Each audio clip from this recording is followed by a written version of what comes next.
یاد رکھیں انسان کے دل میں اللہ نے اتنی طاقت رکھی ہے، اتنی طاقت، جس چیز کا اپنے آپ کو عادی بنانا چاہے بنا لے گا. یہ جو کہتے ہیں نا گناہوں کی عادت پڑ گئی، یہ چھوٹتا نہیں ہے. اس لیے نہیں چھوٹتا کہ عادت ڈال لی ہے. چھوڑنے کی عادت ڈالو تو چھوٹنے کی عادت پڑ جائے گی. چھوڑنے کی عادت ڈالو گے، آہستہ آہستہ چھوڑنا شروع کر دو، چھوٹنے کی عادت پڑ جائے گی. ایک نسخہ بتا کے اپنی بات کو ختم کرتا ہوں. دیکھو گناہ کی عادت چھوٹتی کیسے ہے، ایک نسخہ بتا رہا ہوں، اور یہ نسخہ تجربے پر مبنی ہے، صرف ہوائی فائرنگ نہیں ہے، ہوائی باتیں نہیں ہیں، قرآن حدیث سے بھی ثابت اور تجارب سے بھی ثابت ہے. اپنے تجربے بتا رہا ہوں. ایک نسخہ، جب گناہ، دیکھو شیطان جو گناہ کرواتا ہے نا، وہ کیوں کرواتا ہے؟ وہ یہ سوچ کے کرواتا ہے کہ اب تو یہ گناہ کر لے پھر توبہ کر لینا، ایک دفعہ حسرت نہ رہنا، تاکہ یہ مزہ میری زندگی سے رہ نہ گیا ہو. ایک صاحب یورپ گئے، کبھی انہوں نے نائٹ کلب نہیں دیکھے تھے، مجھے خود بتا رہے، کہہ رہے میں نے کہا ایک دفعہ نائٹ کلب کا ایک چکر ضرور لگاؤں گا میں نے کہا کیوں؟ کہنے لگے اس لیے کہ یہ حسرت نہ رہ جائے کہ نائٹ کلب نہیں دیکھے تھے کیا ہوتے ہیں. میں نے کہا نائٹ کلب میں ایک چکر لگانے کے بعد یہ حسرت، کہہ رہے کچھ کروں گا نہیں میں نے کہا پھر یہ حسرت رہ جائے گی کہ کچھ کیے بغیر دنیا سے چلا گیا. کیا خیال؟ زنا کیے بغیر دنیا سے چلا گیا.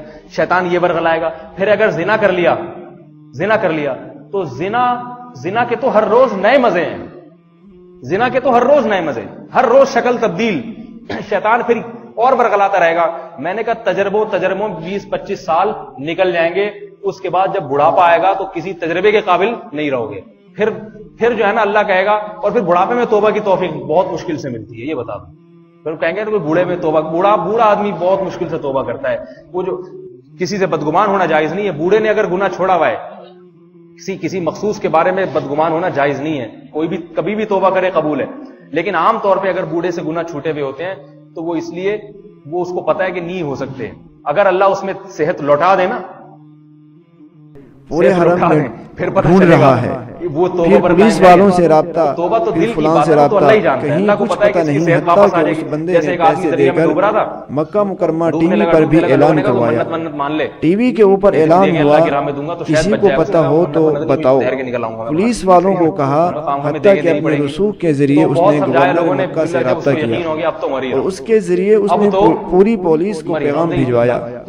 2 دن اس کو رونا پڑا، اتنی موٹی موٹی آنکھیں ہو گئیں سوج کر. بار بار مجھے کہتا کہ میرا کیا بنے گا، میری بیوی میرے بچے، بار بار مجھے کہتا کہ میرا کیا بنے گا، میری بیوی میرے بچوں کا کیا ہوگا، میری زندگی. میں اسے کہتا کہ میں نہیں کہتا تھا کہ اپنے آپ کو اللہ کے حوالے کر دو، 2 رکعت پڑھو، اب اللہ سے معافی مانگو. اللہ تعالیٰ معاف کرنے والے ہیں. اپنے سامنے 2 رکعت نفل نماز پڑھائی، ابھی دعا کر کے اٹھا تھا، اسی وقت اسے کال آئی کہ فلاں ہسپتال سے آپ کی بیوی کا فون ہے. آنکھوں سے دیکھنا شروع کر دو. ہوا یہ کہ بیوی نے گرمی میں کئی طواف کیے، اس نے آ کے 2 رکعت نفل پڑھنے کے لیے ایک جگہ پہ بیٹھی تو وہیں میں گناہوں کے قریب نہیں پھٹکوں گا، ضرور میں صالح لوگوں کی زندگی گزاروں گا.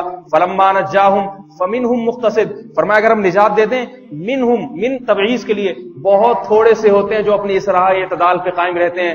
آگے دھمکی دی، یا ایھا الناس، اے لوگو، انما بغیکم علی انفسکم، تم جو ہمارے خلاف بغاوتیں کر رہے ہو نا، معاہدے کرتے ہو، مصیبت میں پڑ گئے، پھر مصیبت سے نجات دیتے ہیں، دوبارہ پلٹ جاتے ہو، پھر مصیبت نہیں آتی، پھر موت تک ہم تمہیں گناہوں میں چھوڑ دیتے ہیں. لیکن یہ یاد رکھو جو تم نے معاہدہ توڑ کے بغاوت کی ہے، انما بغیکم علی انفسکم، اس بغاوت کا نقصان تم اپنے خلاف کر رہے ہو. یہ بغاوت تمہارے اپنے خلاف ہے، ہمارے خلاف نہیں ہے. متاع فی الدنیا، سورہ یونس کی یہ آیات ہیں، کیسی پیاری آیات. متاع فی الدنیا، دنیا کا تھوڑا سا نفع اٹھا لو گے تھوڑے دن، اور بار بار نہ زلزلے آئیں گے، بار بار نہ طوفانی موجیں تمہیں گھیریں گی، بار بار نہ موت کے منہ میں جاؤ گے. ایک دفعہ گئے تھے، توبہ کر کے واپس آ گئے، اچھی بات ہے، توبہ کر کے واپس آ کے قائم رہے، اچھی بات. اگر دوبارہ بدل گئے، دوبارہ یہ تمہیں دھمکیاں نہیں ملیں گی خدا کی طرف سے، یہ بھی خوش قسمت لوگوں کو ملتی ہیں. لہذا تھوڑے دن کا نفع اٹھا لو گے. ثم الینا مرجعکم، پھر لوٹ کر ہمارے ہی طرف آنا ہے.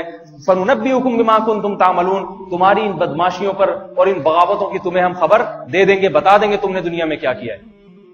تو میرے بھائی میں ایک نسخہ بتاتا ہوں کہ جب گناہ، شیطان کیا کرتا ہے، یہ کہتے ہیں ایک دفعہ کر لو، اور دل میں یہ ڈالتا ہے کہ اگر نہیں کیا تو دل میں خلجان، خارش رہے گی، سکون برباد ہو جائے گا. تو پہلی بات تو یہ کہ ہونے دو برباد، سکون برباد کرنے کا ہی تو ثواب ہے. سکون برباد کرنے پہ تو اللہ راضی ہوتا ہے, اسی پہ تو اللہ خوش ہوتا ہے. ایک نوجوان کو ایک عورت نے زنا کی دعوت دی, ایسے تنہائی, یہ سچا واقعہ ہے, ایسی جگہ پر جہاں ان دونوں کے سوا کوئی نہیں تھا. یہ نوجوان کیا کرتا, پوری رات اپنی جو ہے نا وہ انگلی موم بتی چراغ میں لے کے جاتا اور باہر نکال دیتا, پوری رات تڑپتا رہا. صبح اٹھتے ہی اس عورت سے کہا یہاں سے بھاگ جا. رات کو نکالنے, قصہ لمبا ہے, مختصر سنا رہا ہوں.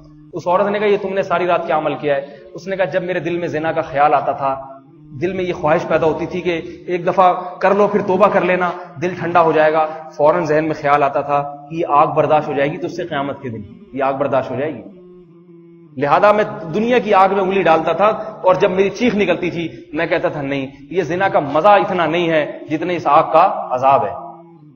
یہ بڑے لوگوں کا کام ہے. تو شیطان گناہ کیوں کرواتا ہے؟ ایک دفعہ کر لو پھر نہیں, پھر توبہ کر لینا. تو جس نے یہ راہ اختیار کی نا وہ موت تک کرتا رہتا ہے, موت تک یہی سوچ کے کرتا رہتا ہے کہ توبہ کر لوں گا, اور توبہ کی توفیق اس سے چھین لی جاتی ہے, نہیں کرتا پھر توبہ نہیں کرتا. توبہ کرنا آسان کام نہیں ہے, اور اگر کرتا بھی ہے تو کہتا 25-30 مرتبہ کر لو پھر کر لوں گا, اور اسی اسنا میں بعض دفعہ اس کی موت واقع ہو جاتی ہے. صرف ہزاروں لاکھوں واقعات ہیں. تو شیطان جس راہ سے گمراہ کرنا ہے نا, اسی راہ سے شیطان کی شر سے بچو. وہ کیا ہے کہ صرف اس دفعہ نہیں کروں گا, اگلی دفعہ کر لوں گا. سمجھ میں آ رہی ہے بات؟ نہیں آ رہی میرا خیال. وجہ پتہ ہے کیا ہے؟ وجہ یہ ہے کہ ساری زندگی کے لیے گناہ چھوڑنے کے لیے تیار نہیں ہوتا انسان. وہ کہتا ہے یار میں پورا صوفی بن کے بیٹھ جاؤں ساری زندگی, یہ تو بڑا مسئلہ ہے, یہ سارے مزے ہی چھوڑے. شیطان کہتا ہے اتنا مشکل, بہت مشکل ہے بھائی, 2-4 دفعہ کر لے پھر چھوڑ دینا. تو شیطان کو یوں ورغلائے اپنے نفس کو کہ میں ساری زندگی کے لیے چھوڑ ہی نہیں رہا, اس دفعہ موقع, بس اس دفعہ نہیں کروں گا, اگلی دفعہ کر لوں گا میں. تو میرے بھائی یہ ہمت کرو گے نہیں کرو گے؟ جب دل آئے آج نہیں, شیطان کو بولو کل کر لوں. اور پھر بھی اگر کرا دے شیطان گناہ, مایوس نہ ہو, اس لیے کہ ولا تیأسوا من روح اللہ, اللہ کیا فرماتے ہیں, لا تقنطوا من رحمت اللہ, اللہ آپ کو اپنی رحمت سے مایوس نہیں کر رہا, کیونکہ مایوسی کے لیے اللہ نے ایک ٹائم متعین کر دیا ہے. اللہ اپنے ٹائم کے اوقات کے بڑے پابند ہیں. اللہ نے کہا جو میں نے ٹائم مقرر کیا نا مایوس کرنے کے لیے, وہ ہے موت کا وقت. اس سے پہلے کوئی مایوس نہیں ہو سکتا, دروازے توبہ کے کھلے ہوئے, لیکن موت کے وقت مایوسی ہی مایوسی ہے. انہا کلمۃ هو قائلها, فرمایا موت کے وقت ایریا رگڑ رگڑ کے بھی اگر توبہ کی تو یہ توبہ کا لفظ تمہاری زبان سے نکلا ہوا ایک کلمہ ہوگا, ہوا میں تحلیل ہو کے ختم ہو جائے گا. ومن ورائہ برزخ الی یوم یبعثون, اور ایک برزخ کی زندگی ہوگی قیامت کے دن تک کے لیے. تو میرے بھائی یہ ساری نصیحتیں, ساری باتیں موت کا جھٹکا دیکھنے سے پہلے کے لیے. اللہ ہماری عورتوں کو موت سے پہلے مکمل پردے کی توفیق عطا فرمائے, غیبتوں سے بچنے کی توفیق عطا فرمائے, والدین کی ماں کی فرما برداری, باپ کی فرما برداری کی توفیق عطا فرمائے, شوہر کی اطاعت کی توفیق, جھوٹ چوری چغلی اور برائیوں اور چوریوں سے اللہ تعالی حفاظت فرمائے, اور ہمارے مردوں کو اللہ تعالی نظر کی حفاظت عطا فرما دے, ہمارے نوجوانوں کو داڑھی رکھنے کی توفیق عطا فرما دے.